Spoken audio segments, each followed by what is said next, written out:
సమాజంలో ఆస్తులు ఉన్న వాళ్ళు చాలామంది వచ్చి వాళ్ళకి నమస్కారం పెడుతున్నారు. వాళ్ళ దగ్గర అవసరానికి వచ్చి చేయి చేస్తున్నారు. మీరు సాయం చేయండి సార్, మీరు వైద్యం చేయండి సార్, మీరు మా పిల్లలకు చదువు చెప్పండి సార్, మీరు కలెక్టరో లేకపోతే మీరు ఐపీఎస్ అయితే వాళ్ళ దగ్గరికి వెళ్ళి మా ఈ సమస్య ఉన్నది పరిష్కరించండి సార్, మా గ్రామానికో మా కుటుంబానికో అని చెప్పుకుంటున్నాం. కానీ కోట్ల రూపాయల ఆస్తున్న వాళ్ళ దగ్గరికి ఎవరు పోయా ఏమీ అడగడం లేదు. ఎందుకు అంటే వాళ్ళకి విద్య లేకపోవడం. అందుకే మిత్రులారా, ఈరోజు రాష్ట్ర ప్రభుత్వం స్పష్టంగా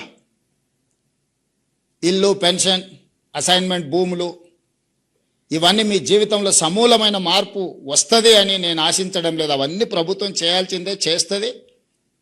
ప్రభుత్వం ఆదాయం పెంచాలి, పేదలకు పంచాలి అనేది మా ఆలోచనే.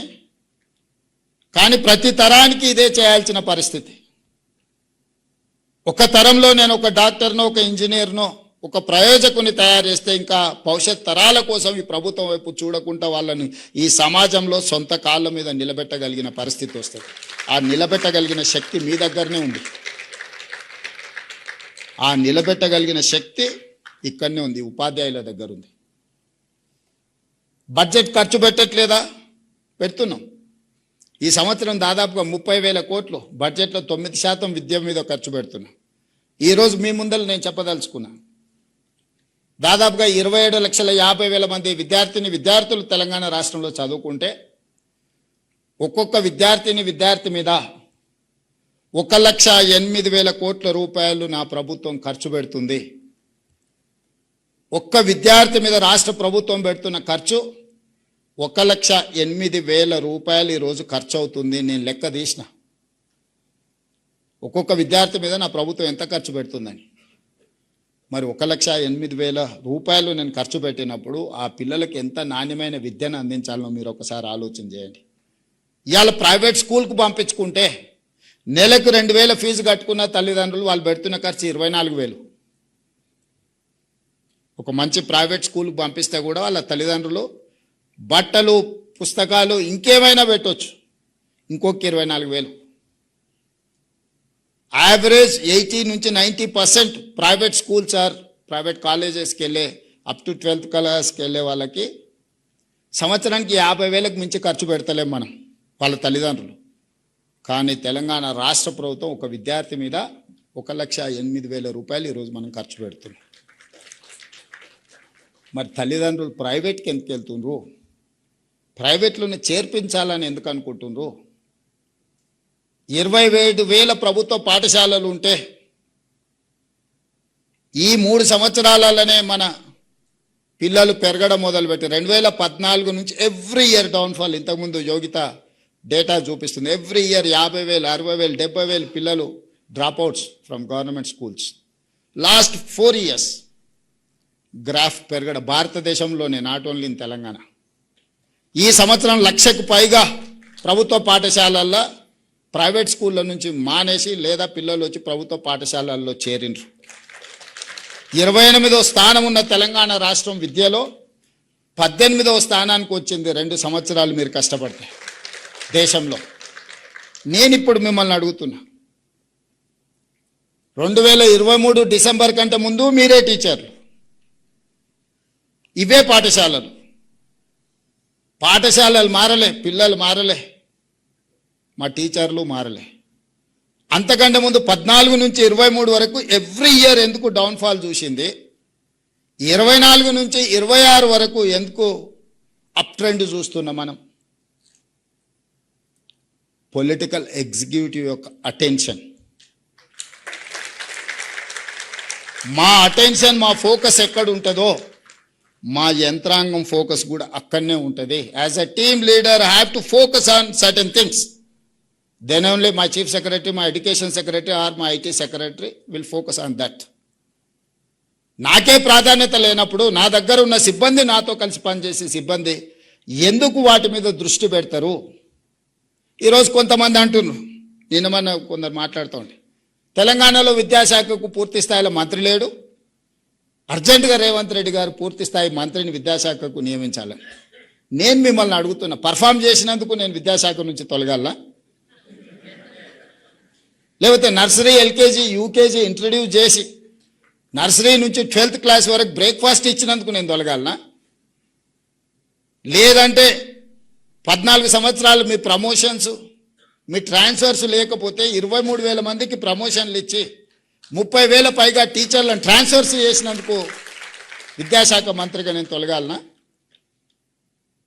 1956లో మొదలుపెట్టిన ఐటీఐలను ఆనాటి డీజిల్ మెకానిక్ లేకపోతే ఆనాడు ఉన్న నైపుణ్యాన్ని ఈ రోజు వరకు 70 సంవత్సరాలైనా అదే నేర్పిస్తున్న ఐటీఐలను ఏటీసీలుగా, అడ్వాన్స్ టెక్నాలజీ సెంటర్స్గా 119 నియోజకవర్గాల 119 మొదలుపెట్టి 3,000 కోట్ల రూపాయలు ఖర్చు పెడితే వాటిని అప్గ్రేడ్ చేయడానికి 86% టాటా ఇన్స్టిట్యూట్ ఇన్వెస్ట్ చేసింది. ఓన్లీ 14% స్టేట్ గవర్నమెంట్ పెట్టింది. ట్రైనర్స్ ట్రైనింగ్ టాటా ఇచ్చింది. రాబోయే 10 సంవత్సరాలు ఇన్స్టిట్యూషన్స్ వాళ్ళే నిర్వహిస్తామని టాటాను తీసుకొచ్చి ఐటీఐలను ఏటీసీలుగా మార్చినందుకు ఈరోజు విద్యాశాఖ మంత్రిగా నేను రాజీనామా చేయాలనా? నిర్లక్ష్యానికి లోనైన పాలిటెక్నిక్లను ఒకప్పుడు ఐటీలో చేరితే మా పిల్లగాడు అమెరికాకి వెళ్తాడు, డాలర్లు వస్తే దాంతోపాటు పెళ్ళై కట్నం కూడా వస్తుంది అనే తల్లిదండ్రులు ఈరోజు ఆర్టిఫిషియల్ ఇంటెలిజెన్స్ వల్ల వేలాది లక్షలాది మంది ఉద్యోగాలు పోయి తల్లిదండ్రులకు భారమై వెనక్కి రాలేక అక్కడ ఉండలేక సమస్యలు ఎదుర్కొంటుంటే ప్రపంచంలో వచ్చిన మార్పు, వైట్ కాలర్ జాబ్స్ లేవు, వైట్ కాలర్ జాబ్స్కు కష్టం అనుకున్నప్పుడు యంగ్ ఇండియా స్కిల్స్ యూనివర్సిటీని మొదలుపెట్టి వాళ్ళకి స్కిల్ నేర్పించి certificate course, diploma course, degree course ప్రపంచంతో పోటీ పడే విధంగా మార్చి Young India Skills University public private partnership మేమే యూనివర్సిటీ పెడితే నా దగ్గర 14 యూనివర్సిటీలు ఉన్నాయి. వాటి పరిస్థితి ఏముందో ఇక్కడ ఉన్న మా వీసీలు ఉన్నారు, లేకపోతే హైయర్ ఎడ్యుకేషన్ శాఖ బాలకృష్ణ గారు వీళ్ళందరూ ఉన్నారు. ఇంకొకటి నేను పెట్టినా అదనంగా చేసేది ఏం లేదని చెప్పి Young India Skills University aided by Anand Mahindra vehicles మీరు చూస్తుంటారు రోడ్ల మీద కార్లు ఇవన్నీ. Mahindra group of companies chairman మన Young India Skills University chairperson ఈరోజు. Board of directors Reddy labs CEO one of the board of director, Apollo hospital CEO one of the director. ప్రపంచంలోనే success story ఉన్న కార్పొరేట్ కంపెనీల సిఇఓలు ఈరోజు మన Young India Skills University board of directors. They have to decide curriculum, they have to take student, they have to give training, they have to give job also. ఈరోజు మన Young India skills యూనివర్సిటీలో 2 months back vice chancellor గారు announce చేసిండ్రు, 1000 మందికి training ఇస్తే 1000 మందికి ఉద్యోగం వచ్చింది. బోధ్ ఆదిలాబాదులో ఏటీసీలో ట్రైనింగ్ పోయిన అందరికీ టాటా కంపెనీలోనే ఉద్యోగం వచ్చింది. వీటన్నిటిని లేబర్ డిపార్ట్మెంట్లో ఐటీఐలు, పాలిటెక్నిక్ వచ్చేసి టెక్నికల్ ఎడ్యుకేషన్, స్కిల్స్ యూనివర్సిటీ వచ్చేసి ఐటీ అండ్ ఇండస్ట్రీస్ కింద ఉంటే వీటన్నిటిని సింగిల్ అంబ్రెల్లా కిందకి తీసుకొచ్చి యంగ్ ఇండియా స్కిల్స్ యూనివర్సిటీ అండర్లోనే పాలిటెక్నిక్, ఏటీసీలను, ఐటీఐలను అన్నిటిని ఒక దగ్గరికి తీసుకొచ్చి hundreds of crores దాని మీద ఖర్చు పెట్టి పిల్లల్ని ఎంపవర్ చేసి వైట్ కాలర్ జాబ్లని రీప్లేస్ చేయాలంటే బ్లూ కాలర్ జాబ్ అంటే స్కిల్, నైపుణ్యం. విద్య నైపుణ్యం కాదు. Language is not knowledge. Language అనేది ఒక కమ్యూనికేట్ చేయడానికి. అమెరికాలో బిచ్చమెత్తుకునేటోడు కూడా ఇంగ్లీష్లో మాట్లాడతాడు.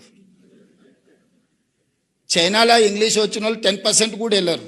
జర్మన్లో కూడా hardly 10%. You go and see South Korea. మరి చైనా, జర్మన్, సౌత్ కొరియా ప్రపంచాన్ని ఎట్లా శాసిస్తుంది ఇంగ్లీష్ రాకపోతే?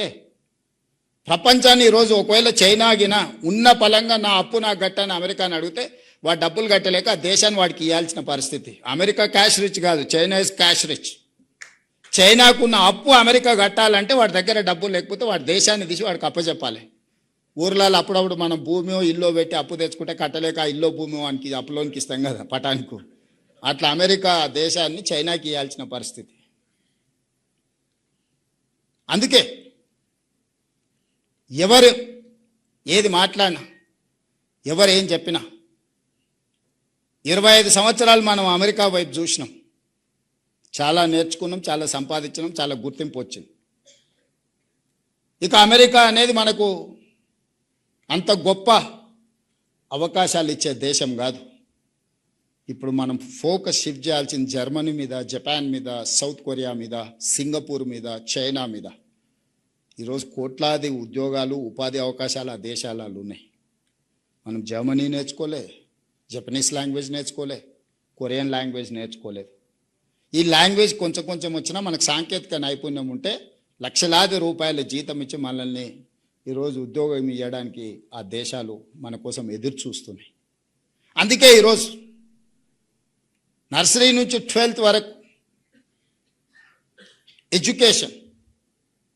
ఎడ్యుకేషన్లో లాంగ్వేజ్ ఉండొచ్చు, నాలెడ్జ్ ఉండొచ్చు. కేశవరావు గారి క్లాస్ రూమ్లో నిర్బంధ విద్య కాదు, వాడికి అవగాహన, వాడికి తెలివి, వానికి విషయ పరిజ్ఞానం ఉండాలని. 12th తర్వాత స్కిల్ వైపు షిఫ్ట్ చేయాలనేది నా ఉద్దేశం.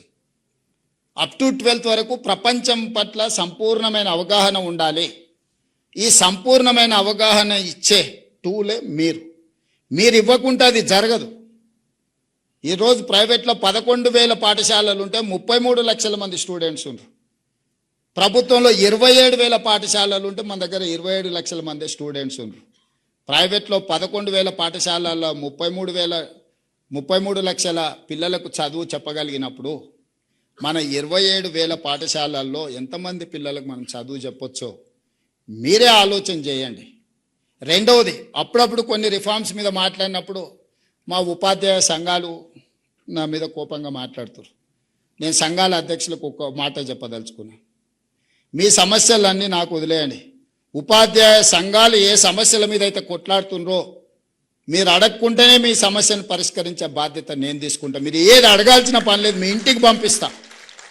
మీ ప్రమోషన్లు మీ ఇంటికి పంపించినా, మీ బదిలీలు మీ ఇంటికి పంపించినా, మీ రిక్రూట్మెంట్ డిఎస్సి రిక్రూట్మెంట్ ఏమైనా ఫ్రెష్ రిక్రూటీస్ ఇక్కడ ఎవరైనా ఉంటే లేదా మీ ఫ్రెండ్స్ ఉంటాడు కానీ 55 డేస్లో 11,000 నోటిఫికేషన్ టు అపాయింట్మెంట్ వరకు 55 డేస్లో నేను ఇచ్చిన. ఇంతవరకు ఎప్పుడైనా జరిగిందా?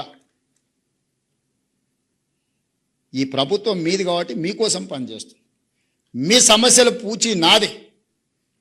ఉపాధ్యాయ సంఘాలకు నా సూచన, పిల్లల సమస్యల మీద మీరు కొట్లాడండి నాతోటి. మీ సమస్యల మీద కొట్లాడకండి. మీకు కంఫర్ట్ ఉంది, కంఫర్ట్ లేకపోతే ఏదైనా కావాలంటే నేను ఇస్తా.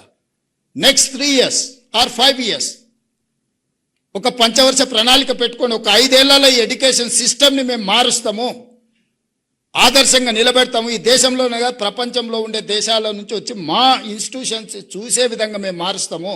ఈ 5 ఏళ్ళు మా ఉపాధ్యాయ సంఘాలు పిల్లల సమస్యల మీద మేము ప్రభుత్వాలతో కొట్లాడతామని మీరు ఓత్తు తీసుకొని బయటకు వెళ్ళండి. ఎట్లా మారదో నేను చూస్తా. ఏ ప్రభుత్వం అయినా మీకు తల ఉంచదా? ఐఏఎస్లను ట్రాన్స్ఫర్ చేసుడు కష్టం, ఈజీ. తీసి అటేస్తే మళ్ళీ కూడా వెనక్కి వచ్చి అడిగే ధైర్యం చేయరు. కానీ ఒక టీచర్ని ట్రాన్స్ఫర్ చేయగలమా? మీరు చెప్పండి, ఎంత శక్తి ఉంది మీకు? మీ శక్తిని, నా విజ్ఞప్తి ఒక్కటే, 5 ఏళ్ళు పిల్లల కోసం, ఎడ్యుకేషన్ కోసం, మన సొసైటీ కోసం, మన సమాజం కోసం, తరతరాల భవిష్యత్తును మార్చడానికి ఒక 5 సంవత్సరాలు మీరు ఒక ప్రతిజ్ఞ పూనండి. ఆ ప్రతిజ్ఞ ఈ దేశాన్ని మార్చకపోతే చూడండి, తెలంగాణను కాదు ఈ దేశాన్ని మారుస్తుంది. ఈ దేశానికి నాయకత్వం పివి నరసింహారావు గారు ఇయ్యలేదా? గొప్ప మేధావిగా ఉత్తమ పార్లమెంటరీగా జయపాల్ రెడ్డి గారు రాణించలేదా? బూరుగుల రామకృష్ణారావు గారు గొప్పగా పరిపాలన అందించలేదా? ఎందుకు ఇయ్యలేం మనం తెలంగాణ నుంచి? ఈ దేశంలో విద్యను, వైద్యాన్ని, నాయకత్వాన్ని తెలంగాణ నుంచి మనం అందించగలము. కానీ మనకు స్పష్టత ఉండాలి, మనం ఏ దానికోసం కొట్లాడుతున్నాం, ఎందుకోసం కొట్లాడుతున్నాం. దయచేసి ఉపాధ్యాయ సంఘాల నుంచి ఇక్కడికున్న నా మిత్రులే, నేనేం కార్పొరేట్ స్కూల్లో చదువుకోలే, నేను గవర్నమెంట్ బళ్ళనే చదువుకున్నా. నేను మొన్న కొత్తకోట పోయినప్పుడు చెప్పిన, గవర్నమెంట్ స్కూల్లో చదివితే ఏమవుతావు అని ఎవరన్నా అడిగితే తెలంగాణకు ముఖ్యమంత్రి అవుతా అని చెప్పమని. అయినా కదా కొండారెడ్డిపల్లి గవర్నమెంట్ స్కూలు, తాండ్రలనో వనపర్తిలో గవర్నమెంట్ స్కూల్ విద్యార్థి తెలంగాణ రాష్ట్రానికి ముఖ్యమంత్రి అయింది కదా. మీకు గౌరవం తగ్గే పని అయితే ఒక్కటి కూడా చేయలే కదా. చేసినా మీరు ఆశించినంత మేరకు వేళ చేసినా లేదా అంటే భిన్నాభిప్రాయాలు ఉండొచ్చు. ఏ అనుభవం లేకుంటేనే నేను ఆ గతంలో ఏ మంత్రి చేయలే. అనుభవం లేకపోయినా 30 నెలల నుంచి తెలంగాణ రాష్ట్రాన్ని అయితే కలగాపుల్గం అయితే చేయలే కదా. జాగ్రత్తగా నేను అట్టుతున్నా కదా. మరి ప్రభుత్వంలో మీరు చదువు చెప్తే చదివిన ఒక స్టూడెంట్ ఈరోజు తెలంగాణ రాష్ట్రాన్ని దారిలో పెట్టగలుగుతున్నాడు, పరిపాలన అందిస్తున్నాడు. ఈ దేశంలో చాలామంది ముఖ్యమంత్రులు లేకపోతే ఈ దేశ ప్రధానమంత్రి వచ్చినప్పుడు కూడా నాతో కలిసి పనిచేయి భవిష్యత్తు బాగుంటుంది అనే పరిస్థితి వచ్చిందని మీరు చెప్పిన చదివే కదా. నేనేం వేరే బయటికి పోలే కదా, ముఖ్యమంత్రి అయినాక పోయినా హార్వర్డ్ యూనివర్సిటీకి పోయినా. ఆ చదువు ఎట్లుంటుందో చూద్దాం మా గవర్నమెంట్ బడి కంటే అని. కానీ మీరు ఇచ్చిన ఫౌండేషనే అక్కడ నాకు పనికొచ్చింది. నేను కూడా రీసెంట్గా ఎగ్జిక్యూటివ్ ఎడ్యుకేషన్ కోసం హార్వర్డ్ పోయి వచ్చిన. ఈ దేశంలో నాకు తెలిసి మరి ఎవరైనా ముఖ్యమంత్రులు పోయినో పోలేదో నాకు తెలియదు, పెద్దలు కేశవరావు గారు చెప్పాలా. ఇప్పుడున్న ఎడ్యుకేషన్ సిస్టమ్ మిమ్మల్ని పంపించడమే కాదు, as a state chief minister నేను కూడా వెళ్ళి చూసిన అసలు ఏంది. హార్వర్డ్ నుంచి గొప్ప గొప్ప మేధావులు వస్తారు, నోబెల్ గ్రహీతలు వస్తారు, యూనికాన్స్ వస్తారు అని అంటే చూద్దాం అది కూడా అని. మీరు ఎట్లయితే 5 రోజులు మార్నింగ్ టు ఈవినింగ్ ఉందో same exact morning 9 to evening 7, 5 days continuous, ½ an hour lunch break, కంప్లీట్గా కూర్చొని వచ్చిన క్లాస్లో నేను. చూద్దాం చదువు ఎట్లుంటుందో అని. చదువుతో పాటు క్రమశిక్షణను కూడా నేర్పుతుంది క్లాస్ రూమ్. క్రమశిక్షణ లేనోడు జీవితంలో ఎందుకు పనికిరాడు, ఎందుకన్నా పనికొచ్చినా తాత్కాలికమే. తెలివి తక్కువన క్రమశిక్షణ ఉంటే ఎక్కువ పని చేయొచ్చు. తెలివి ఎక్కువన క్రమశిక్షణ లేకపోతే సరైన సమయానికి వాడు అక్కడికి రానే రాడు. దానివల్ల ఏం ఉపయోగం. మహామేధా ఉంటాడు కానీ పరీక్ష రోజు పరీక్ష రాయకపోతే ఏమవుతాడు. అట్లనే ఈరోజు మిత్రులారా మనందరం ఒక 5 ఏళ్ళు ఒక మంచి ఆలోచన చేద్దాం. మనం ఇబ్బందులలో ఏం లేం, ఆకలితో ఏం చచ్చిపోతలేం. కుటుంబం కూడా అత్యంత దారుణమైన పరిస్థితులలో ఏం లేం. నా టీచర్లు అందరూ మంచిగా గౌరవంగా ఆర్థికంగా సమాజంలో చాలామంది కంటే బాగా ఈరోజు వాళ్ళు ఉన్నారు. వాళ్ళు సంఘాలు ఒకవేళ మీకు చెప్పిన మీరు సొంతంగా ఆలోచన చేసుకోండి. మీరే నాయకులను తయారు చేసేది కూడా మీరే. 5 సంవత్సరాలు మేము పేద విద్యార్థుల కోసం, ప్రభుత్వ పాఠశాలకు వచ్చే పిల్లల కోసమే మేము అంకితం అవ్వదలుచుకున్నాము. 5 సంవత్సరాల తర్వాత మేము వెనక్కి తిరిగి చూసుకుంటాం. ఒకవేళ ఏమైనా కోల్పోతే మా రేవంత్ అన్న దగ్గరకు పోయి మేము కొట్లాడి తెచ్చుకుంటామని మీరు మనసులో పెట్టుకోండి. 34 వరకు నేనే ఉంటా, మీకు ఎవ్వరికి ఏం అనుమానం లేదు. ఈరోజు 26, 31 వరకు పిల్లల కోసం పనిచేయండి. ఈ 5 ఏళ్ళు మీ బాధ్యత నేను తీసుకుంటా. మీరు అడగకుంటేనే మీ సమస్య జెన్యూన్ ఇష్యూస్ ఏమున్నా 6 నెలలకు ఒకసారి ఒక ½ డే మీ సంఘాలను మీ నాయకులను పిలిచి కూర్చోబెట్టి క్వాలిటీ డిస్కషన్ చేసి చీఫ్ సెక్రటరీ కానీ ఎవరికైనా అంతెందుకు 2 విషయాలు మీతో పంచుకోదలుచుకున్నా.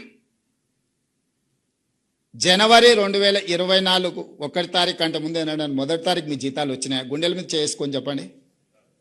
తెలంగాణ వచ్చిన తర్వాత 10 సంవత్సరాలు 1 తారీఖు నాడు మీ ఖాతాలో జీతాలు పడ్డాయా? 24 జనవరి 1 తారీఖు నాడు మీ ఖాతాలో వేయడం మొదలుపెట్టి ఈ రోజు వరకు ఎప్పుడన్నా 1 తారీఖు నాడు మీ జీతాలు ఆగినాయా చెప్పండి. ఇది ఎవ్వరు మీరు అడగలేదే, మీ సంఘాలు అడగలే, మీరు అడగలే. ప్రతి నెల 1 తారీఖు నాడు ఈ ప్రభుత్వం కోసం, ప్రజల కోసం పనిచేసే వాళ్ళకి జీతం ఇవ్వకపోతే ప్రభుత్వం వైఫల్యం చెందినట్టే. ప్రభుత్వానికి నాయకత్వం వహించిన ఎవరి కుర్చీలున్నా వాళ్ళు విఫలం చెందినట్టే అని ఒక నైతిక బాధ్యత తీసుకొని ప్రతి నెల 1 తారీఖు నాడు మీ ఖాతాలో జీతాలు వేస్తున్నాం. మీ పిల్లల చదువుల కోసం, మీ ఇళ్ళ కోసం లోన్ తెచ్చుకుంటే మీ చెక్స్ డిజైనర్ అయి మీ సిబిల్ స్కోర్ పాడైపోయి మొండి పద్దుల కింద మీ ఖాతాలు మారి బ్యాంకుకి వెళ్తే మీకు అప్పు పుట్టని పరిస్థితి ఉండే. ఈరోజు రెగ్యులేట్ చేసుకుంటూ వచ్చిన కదా. ఈరోజు అవుట్సోర్సింగ్ కాంట్రాక్ట్ వాళ్ళని కూడా రెగ్యులేట్ చేయమని చెప్పిన కదా. ఒకప్పుడు పాఠశాలలో ఊడ్చుకునేది మీరే, తుడుచుకునేది మీరే, గంట కొట్టుకునేది మీరే, అవునా? నేను రాగానే అమ్మ ఆదర్శ పాఠశాల పెట్టి సంఘాలకు బాధ్యత ఇచ్చి తుడిచే పని నుంచి మీకు విముక్తి కలిగించిన కదా. టీచర్ అనేవాడు క్వాలిటీ చదివియడానికి వచ్చింది, ఊడవనికే తూడవనికే గంట కొట్టనికే కాదు. మీకున్న అనుభవాన్ని పిల్లలకు ఉపయోగించాలనేది నా ఆలోచన. పిల్లల బట్టలు కావచ్చు, డైట్ ఛార్జెస్ 10 సంవత్సరాలు పెంచకపోతే నేను వచ్చి 40% పెంచిన. కాస్మెటిక్ ఛార్జెస్ 16 years పెంచకపోతే నేను వచ్చి 210% కాస్మెటిక్ ఛార్జెస్ పెంచిన పేద పిల్లలకు. ఏవేమి చేయగలమో స్కూల్స్లలో రిఫార్మ్ తీసుకొచ్చినాం. ఈరోజు మనం సెంట్రల్ కిచెన్స్ డిజైన్ చేసి ఎంత బెస్ట్ బ్రేక్ఫాస్ట్ ఇవ్వడానికి ప్రయత్నం చేస్తున్నాం. ఒకరోజు పాలు, ఇంకొక రోజు రాగి జావా, ప్రోటీన్ ఫుడ్ ఇవ్వాలని ఈరోజు మనం ప్రయత్నం చేస్తున్నాం. వాళ్ళే కాదు, 1,50,000 ఉండే టీచర్లకు, లెక్చరర్స్ కూడా బ్రేక్ఫాస్ట్, లంచ్ అఫీషియల్గా మిమ్మల్ని కూడా ఇందులోనే, మీరు కూడా ఉదయమే ఇంటి దగ్గర మేడం కోపం వచ్చి బ్రేక్ఫాస్ట్ పెట్టకపోతే మా సోదరులు స్కూల్కి వచ్చి తినొచ్చు అని పెట్టిన కదా. ఇవన్నీ కూడా కన్సర్న్తో, హ్యుమానిటీతో చేస్తున్నా నేను. ఇదేదో అధికారం ఉంది కాబట్టి అథారిటేటివ్ డెసిషన్స్ కావు ఇవి. ఒక మానవీయ కోణంలో ఆలోచన చేస్తున్నాం. మనిషికి సంబంధం ఉండాలి, మనిషికి మీద ఒక మనిషికి విశ్వాసం ఉండాలి. మానవ సంబంధాలే ఈ దేశాన్ని నిలబెట్టిన 1000 సంవత్సరాలైనా. యుద్ధాలు జరిగినా, రాజ్యాలు కోల్పోయినా మానవ సంబంధాల మీదనే జరిగినాయి కదా ఇవన్నీ.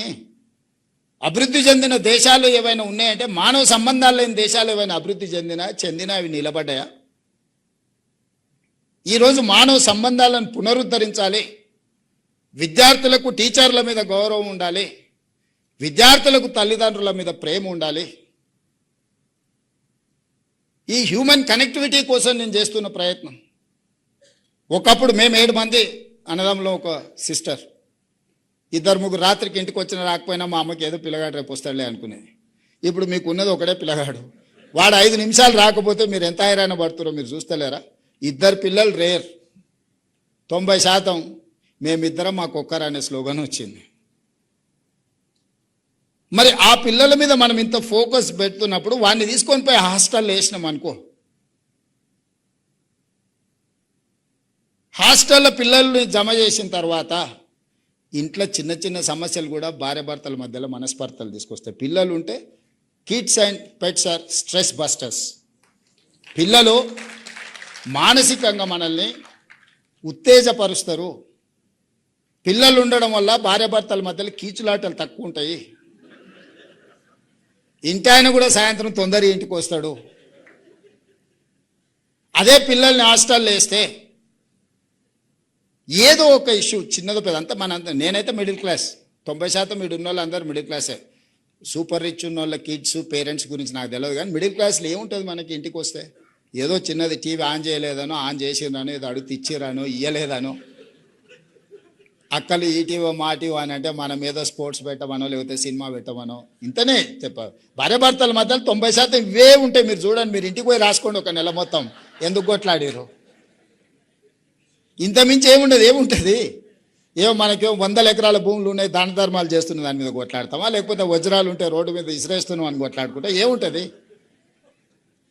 ఇవాళ మనం ఏదో చికెన్ వండమంటే లేదు వంకాయ వండుతా సర్దుకో అంటుంది.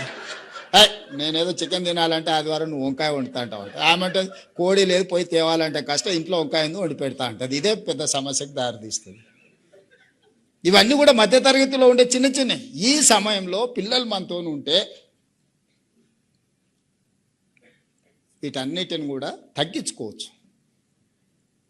అందుకే నేను ఉదయం బ్రేక్ఫాస్ట్, మధ్యాహ్నం లంచ్ పెట్టి పిల్లల్ని సాయంత్రం ఇంటికి పోతే పేరెంట్స్తో ఉంటే ఒక హ్యూమన్ టచ్ ఉంటుంది, మానవ సంబంధాలు ఉంటాయి. తల్లిదండ్రుల పట్ల పిల్లలకు ప్రేమ ఉంటుంది. మా అమ్మ నా కోసం కష్టపడుతుంది, నేను సాయంత్రం ఇంటికి వచ్చే లోపల రొట్టె చేసి పెట్టిందో లేకపోతే మిరపకాయ బజ్జీ చేసి పెట్టిందో అని వాడికి ఒక అటాచ్మెంట్ ఉంటుంది. హోటల్లో తింటూ మోటార్లో వండుకుంటామంటే ఏముంటుంది? Mechanical life. నేను ఆ మధ్యలో ఎప్పుడో నవ్వుకుంటా చెప్పిన పాసింగ్ రిమార్క్ కింద, చిన్నగా ఉన్నప్పుడు పిల్లల్ని మనం హాస్టల్లో చేరుస్తాం, వాళ్ళు పెద్దగా అయినాక మనల్ని ఓల్డ్ ఏజ్ హోమ్లో వాళ్ళు చేస్తారు. ఇంకెక్కడుంది మానవ సంబంధాలు? చదువు పేరు మీదనో లేకపోతే ఆర్థిక పరిస్థితుల్లో పిల్లల్ని తీసుకొని పోయి మనం హాస్టల్లో పెడుతున్నాం. వాడు ఒంటరిగా బతికేది అలవాటు అయ్యి దోస్తులతో తిరిగేది అలవాటు అయినాక ఇంట్లో తల్లిదండ్రులు ఉంటే వానికి విసుగు వస్తుంది. ఏది పొద్దుపోంది వీళ్ళని తీసుకొని పోయి ఓల్డ్ ఏజ్ హోమ్ లేకపో అంటుంది. సమాజంలో మానవ సంబంధాలు విచ్ఛిన్నమైన తర్వాత ఏ దేశము బలంగా ఉండదు, ఏ కుటుంబము బలంగా ఉండదు. పిల్లలే మన సంపద. ఒకప్పుడు పిల్లలు ఎక్కువ ఉంటే బరువు అనేటోళ్ళు, ఖర్చు అనేటోళ్ళు. ఇప్పుడు పిల్లలు లేని సమాజం అభివృద్ధి లేని దేశాలుగా మారుతూనే మనం చూస్తున్నాం. ఆ పిల్లల బాధ్యతనే తల్లిదండ్రులు ఎంత తీసుకుంటుర్రో. నేను ఎందుకు ఇవి చెప్తున్నా అంటే తల్లిదండ్రుల దగ్గర కూడా ఉండట్లేదు. 90% ఆ పిల్లలు మీతో ఉంటున్నారు. ఇక మీరే పేరెంట్స్గా బిహేవ్ చేయాలి. మీరే ఎల్డర్లీ పర్సన్స్గా వాళ్ళని బిహేవ్ చేయాలి, వాళ్ళకి నేర్పాలి. వాళ్ళు ఇంటి నుంచి స్కూల్కి వచ్చి స్కూల్ నుంచి ఇంటికి పోతే ఒక పర్యవేక్షణ ఉంటుంది, లేకపోతే తల్లిదండ్రులతో ఉన్నామనే ఒక నమ్మకం ఉంటుంది. అట్లా కాకుండా పూర్తి సమయం ఇక్కడనే ఉంటే హాలిడేస్ వచ్చినప్పుడు ఎప్పుడో తప్ప మిగతా సమయం అంతా ఆ పిల్లలు మీ దగ్గరనే ఉంటారు. మరి దేశ భవిష్యత్తు మీ చేతుల్లో, తరగతి గదుల్లో ఉందంటే అది టీచర్ల చేతుల్లో ఉన్నట్టే కదా. ఈ దేశ భవిష్యత్తునే మీ చేతుల్లో పెడుతున్నాం. ఖర్చు పెట్టడానికి నాకు అభ్యంతరం లేదు. ఇంకెక్కడైనా దుబారా ఉంటే నేను తగ్గిస్తా. అవసరమైతే అందిన కాడల్లో తీసుకొచ్చైనా విద్యాశాఖ మీద నేను ఖర్చు పెడతా. మీరు ఏం కావాలో పిల్లల కోసం అడగండి, ఇవ్వకపోతే చూడండి. నా సూచన ఒక్కటే, సంఘాల నుంచి టీచర్ల వరకు 5 ఏళ్ళు పిల్లల కోసం ఆలోచన చేయండి. వాళ్ళకి ఏం కావాలో మౌలిక వసతుల నుంచి చాలా రిఫార్మ్స్ ఉన్నాయి. నేను స్టెప్ బై స్టెప్ చెప్తా. ఇప్పుడే చెప్తే ఇంత మంచి కార్యక్రమం, మీడియా పరంగా వివాదాలు, రకరకాల ఆలోచనలు, వాటి చర్చకు దారి తీయదలుచుకోలే. నేను మిమ్మల్ని అడుగుతున్నా, ఒకప్పుడు రవాణా వసతులు లేనప్పుడు, ఊర్లో నుంచి బయటికి రాలేనప్పుడు, సమస్యలు ఉన్నప్పుడు సింగిల్ టీచర్లు అక్కడ పెట్టినాం. ఇవాళ క్లాస్లో 3 పిల్లలు ఉన్నారు, ఆ ఊర్లో 5 మంది టీచర్లు. నల్గొండలో 9 మంది టీచర్లు ఉన్నారు, 0 పిల్లలు ఉన్నారు 6-7 ఏళ్ళ నుంచి. ట్రాన్స్ఫర్ చేస్తా అంటే ఆ టీచర్ రోడ్డు మీద వచ్చి రాస్తారు, ఒక చేసారు, మాకు ఇన్నే బాగుంది సార్, ఇన్నే ఉంటామని. ఎట్లా ఇది? ఎట్లా మీరు చెప్పండి, మీరే పరిష్కారం చెప్పండి. నేనేమంటున్నా అంటే మీ మండలాన్ని మీరు యాజ్ ఎ యూనిట్ తీసుకోండి. మీరు ఎక్కడ పనిచేస్తే అక్కడ మీ మండలాన్ని ఒక యూనిట్ తీసుకోండి. Best of the best education ఇవ్వడానికి ఏం కావాలో మీరే ప్రణాళికలు ఇవ్వండి. మీకంటే ఎవరు ఉన్నారు అవగాహన ఉన్నోళ్ళు? మీకంటే తెలుగు కల్లోళ్ళు ఎవరు ఉన్నారు? మీకంటే నేను నమ్మడానికి నాకెవరు ఉన్నారు? మీరే కదా. మీరు చెప్పండి మీ మండలానికి ఏం కావాలి. మీ మండలంలో ఉండే ప్రతి పిల్లవాడు ప్రభుత్వ పాఠశాలకు రావాలి, వాడు ప్రయోజకుడు కావాలి.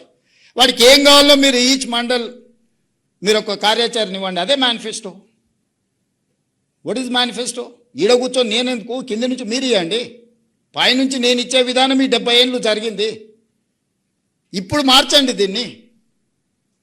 5 ఏళ్ళు మీరు ఇవ్వండి. నెక్స్ట్ అకాడమిక్ ఏం కావాలనో డిసెంబర్ లోపల నాకు సబ్మిట్ చేయండి మండల్ వైజ్.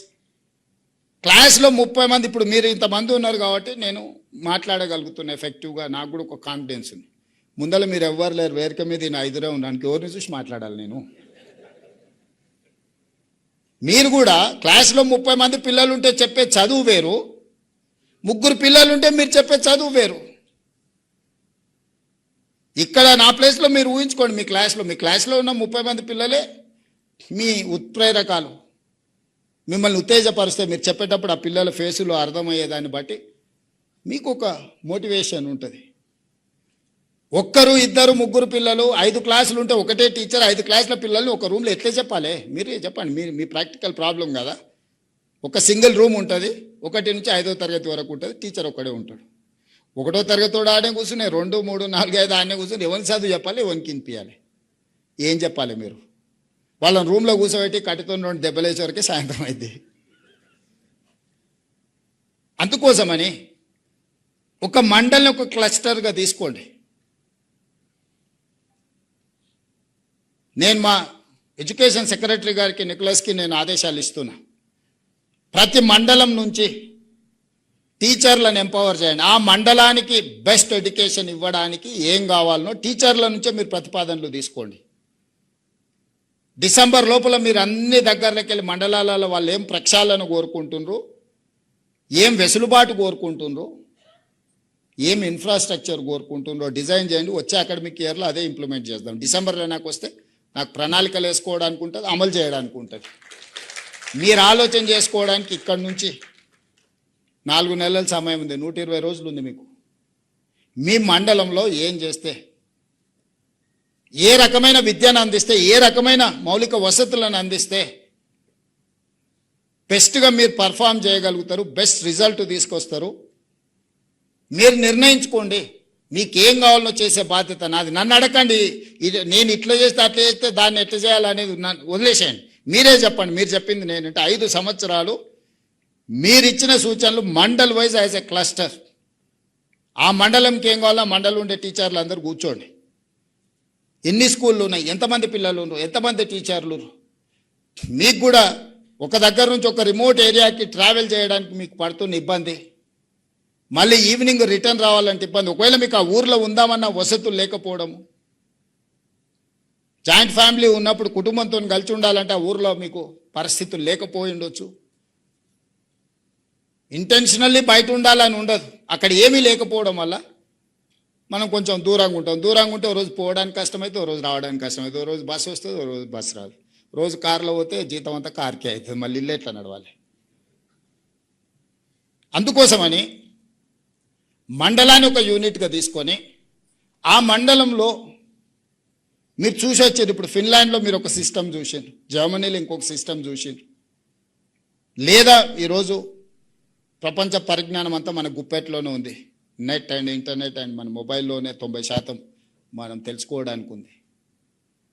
మీరు ప్రణాళికలు సిద్ధం చేసుకొని ప్రభుత్వానికి ఒక కట్ ఆఫ్ డేట్ పెట్టుకొని ఒక వెబ్సైట్ క్రియేట్ చేయ యోగిత గారు, ఆ వెబ్సైట్లో వాళ్ళతోని ఇన్పుట్ తీసుకొని మండల్ వైజ్ దాంతో మనం ఏం చేయాలనేది ఒక నిర్ణయానికి వద్దాం. రెండవది మా శాంతకుమార్ గారికి కూడా నా సూచన, మనం రీసెంట్గా అపాయింట్ అయిన గ్రూప్ 1 అండ్ గ్రూప్ 2కి ఇక్కడనే ఫౌండేషన్ క్లాసెస్ ఇచ్చి వాళ్ళకి ట్రైనింగ్ ఇచ్చి ఎక్స్పర్ట్స్ని అందరితో వాళ్ళను ఇక్కడ మనం ఎంగేజ్ చేసినాం. డేస్ టుగెదర్ స్టేట్లో ఉండే టీచర్లకు కూడా ఇక్కడ మన ఫౌండేషన్ కోర్స్ ట్రైనింగ్ ఇద్దాం. Best of the best training ఇక్కడ అకామిడేషన్ ఇచ్చి వాళ్ళకి ట్రైనింగ్ ఇద్దాం, వాళ్ళకు ఒక ఎక్స్పోజర్. మనం ఎక్కడైతే ఫోకస్ చేయాలనో అక్కడ చేస్తలేం. మరీ చెన్నారెడ్డి హ్యూమన్ రిసోర్స్లో మీరు సెలెక్ట్ చేసుకొని రూరల్ ఏరియాల నుంచి టీచర్స్ని తీసుకొచ్చి 1 week or 10 days foundation courses ఎట్లా చెప్పాలి, ఎడ్యుకేషన్లో లేకపోతే స్కిల్లో వస్తున్న చేంజెస్ ఏంది, ప్రపంచంలో ఏం అవసరాలు ఉన్నాయి, మన దగ్గర నుంచి కాదు బయట నుంచి కూడా గెస్ట్ లెక్చరర్స్ని పిలవండి. Will spend something. మన వాళ్ళందరిని అక్కడికి పంపించడం ఒక మార్గం, అక్కడ ఉన్న వాళ్ళని కొందరిని ఇక్కడికి తెచ్చి వాళ్ళతో మన వాళ్ళకి ఒక ఓరియంటేషన్, ఒక ఫౌండేషన్ కోర్స్ ఇప్పించడం రెండో మార్గం. మూడవది, మనం ప్రతిసారి ఐఏఎస్లను ఐపీఎస్లను విదేశాలకు స్టడీ లీవ్ కింద ఇచ్చి పంపిస్తున్నాం. ఐఏఎస్లతో పాటు ఈక్వల్గా టీచర్లను కూడా సంవత్సరానికి ఒక 10-15 మందిని సంవత్సరం మొత్తం విదేశాలకు పోయి చదువుకోవడానికి ప్రభుత్వం నుంచి పాలసీని అమైండ్ చేయండి.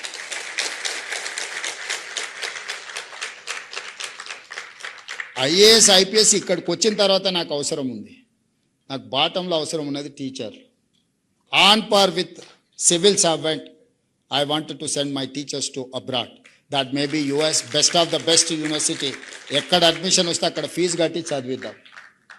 Harvard, Stanford, whatever it is, ఏది ఉన్నా వాళ్ళని అక్కడ పంపించి సంవత్సరానికి ఒక 10 మందినో 12 మందినో మనం స్పాన్సర్ చేసి మనం టీచర్స్ని పంపించి వాళ్ళకు ఒక ఇన్స్పిరేషన్. ఆ కాంపిటీషన్లో ఆ 10 మందిలో నేను ఉండాలి అనుకుంటే వాళ్ళలో పట్టుదల పెరుగుతుంది. బెస్ట్ పర్ఫార్మర్స్, కెరీర్ ఇదే అనుకున్న వాళ్ళను, ఒక గొప్ప టీచర్గా గుర్తింపు రావాలనుకున్న వాళ్ళను విదేశాలకు పంపించి ఒక నాణ్యమైన ఎడ్యుకేషన్ విధానాన్ని వాళ్ళకి నేర్పిద్దాం. 1 year స్టడీ లీవ్ ఇద్దాం. 1 year అవసరమైన వాళ్ళ ఎక్స్పెండిచర్, వాళ్ళకి ఏం కావాలనో ప్రభుత్వం నుంచి మనం ఖర్చు పెడదాం. వాళ్ళు ఉండాల్సిందల్లా పట్టుదల.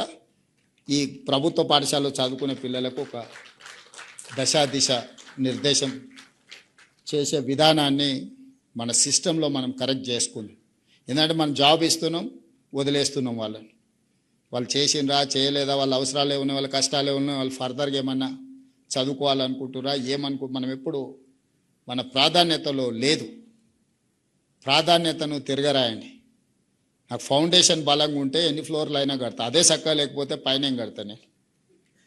కాబట్టి నేను ఫౌండేషన్, ఎడ్యుకేషన్ అనేది foundation for my state. Next floors అనేది స్కిల్.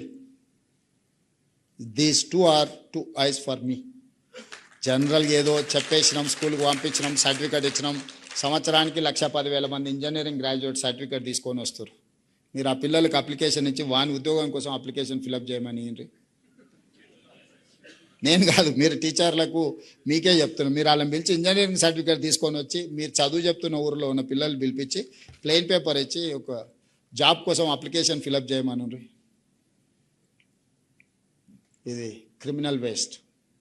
వాడు ఇంజనీరింగ్ చదువుకున్నాను చిన్న జాబ్ కోడు, స్కిల్స్ నేర్చుకోడు, తల్లిదండ్రులు మా పిల్లోడు ఇంజనీరింగ్ అయింది ఉద్యోగం అంటారు, నా దగ్గరకు వస్తుంటారు కాన్స్టిట్యున్సీ నుంచో బంధువులు, మావాడు ఇంజనీరింగ్ చదివింది, పెద్ద పెద్ద చదువు చదివింది సార్ అంటారు. పేరెంట్స్కి తెలియదు కదా ఏం పెద్ద చదివినా అంటే, ఇక రారా సార్కి ఎప్పుడు నీ పెద్ద చదువు అంటారు.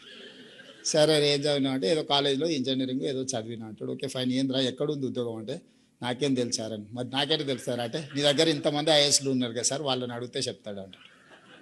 అంటే వాడికి ఉద్యోగం ఎక్కడ దొరుకుద్దో, నేను ఎవరికి చెప్తే ఉద్యోగం వస్తుందో కూడా వాడు తీసుకొని రాడు. అన్నీ నువ్వే చూసుకొని నాకు ఉద్యోగం ఈసారి అంటాడు. ఇది సాధ్యమా? అంటే నేను అనేది ఆ పిల్లల్ని తప్పు పట్టడం లేదు, వాళ్ళని మనం తయారు చేయలేకపోతున్నాం. నేర్పితే ఎందుకు నేర్చుకోడు? అందుకే ఈరోజు గవర్నమెంట్ ఇంజనీరింగ్ కాలేజ్లో 24,000 మంది స్టూడెంట్స్ ఉన్నారు. 19 ఇంజనీరింగ్ కాలేజ్లో, 22 ఇంజనీరింగ్ కాలేజ్లో ఉన్నట్టున్నాయి. 24,000 స్టూడెంట్స్ ఉన్నారు.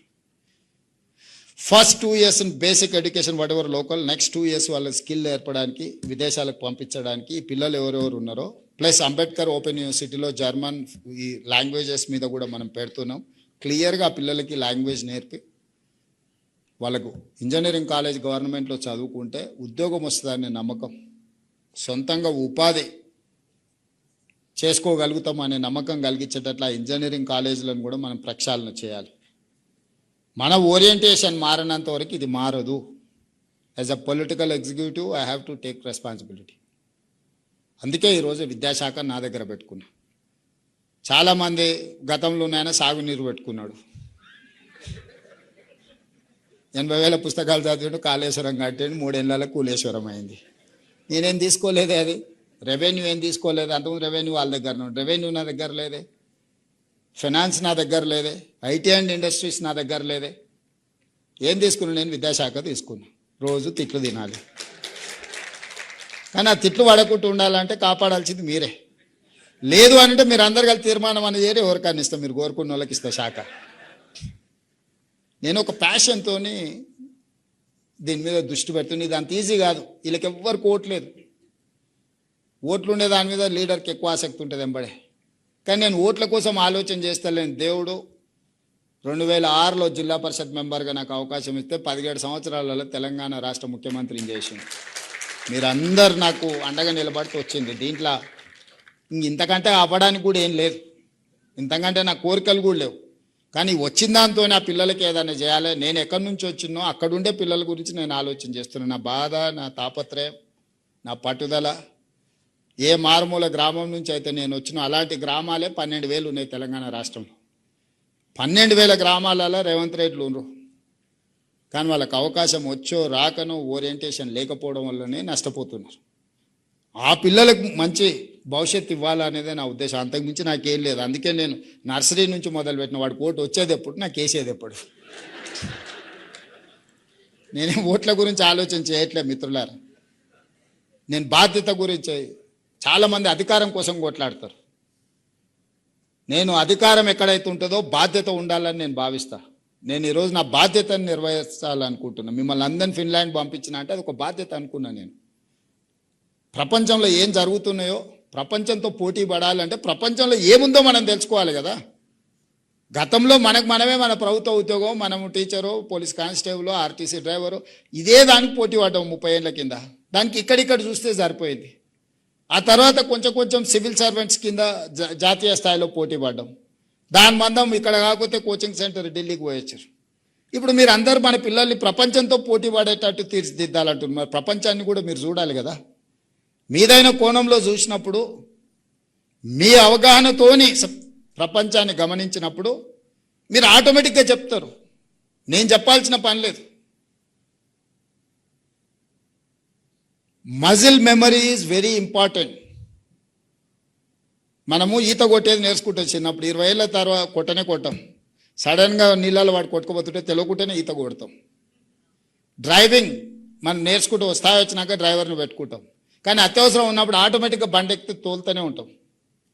That is called muscle memory. ఆటోమేటిక్గా మనకు అది డ్రైవ్ చేస్తుంది మనల్ని. Seeing is belief. మీరు చూసిండ్రంటే మీకు రిజిస్టర్ అవుతుంది.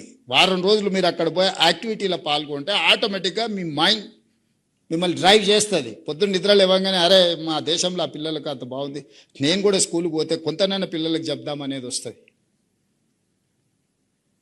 ఆ ప్రయత్నమే ఈ ప్రయత్నం.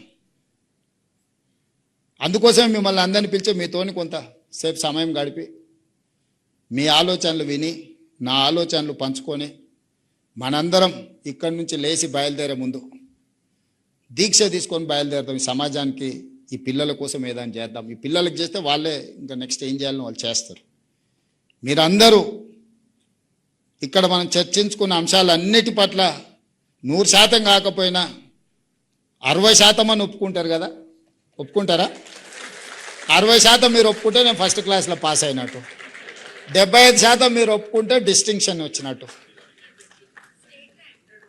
సో నా వరకు 51% ప్రివేల్స్ ఇన్ డెమోక్రసీ.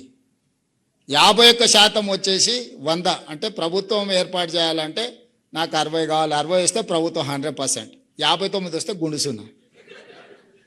సో 51% మిమ్మల్ని వినోవర్ చేయడానికి నేను ప్రయత్నం చేస్తున్నా. మీరు కష్టపడి 60% చేస్తే ఫస్ట్ క్లాస్లో పాస్ అవుతా, 75% చేస్తే డిస్టింక్షన్ పాస్ అవుతా, 100% చేస్తే స్టేట్ ఫస్ట్ ర్యాంక్ వస్తుంది, నేషనల్ ఫస్ట్ ర్యాంక్ వస్తుంది. ఇక మీరే నిర్ణయించుకోండి. నేను మిమ్మల్ని కాదు, మీరు నన్ను పాస్ చేస్తే